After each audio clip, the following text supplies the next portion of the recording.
ऐन सणासुदीच्या काळातही 10 दिवसांपासून नळाला पाणी न आल्याने संग्राम चौक परिसरातील संतप्त नागरिकांनी, विशेषतः महिलांनी रिकाम्या घागरी बादल्यांसह हुलगेश्वरी रोड परिसरात रास्ता रोको आंदोलन केले। अचानकपणे झालेल्या आंदोलनामुळे मुख्य मार्गावरील वाहतूक काही वेळ ठप्प झाली होती। अखेर भागात पाणी सोडण्याच्या आश्वासनानंतर आंदोलक शांत झाले। इचलकरंजी शहरात अनेक भागात 4 ते 5 दिवसातून पाणी पुरवठा होत आहे। संग्राम चौक परिसरात गेले 10 दिवसांपासून नळाला पाणीच न आल्याने महिला वर्गातून संताप व्यक्त होत होता।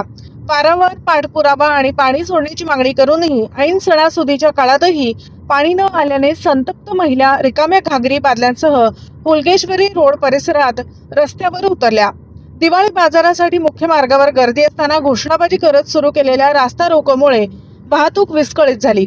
यावेळी आंदोलकांनी संग्राम चौक परिसरालगत असलेल्या भागात 5-6 दिवसांतून एकदा पाणी पुरवठा केला गेला, मात्र संग्राम चौक परिसरात पाणी पुरवठा का होत नाही असा सवाल केला।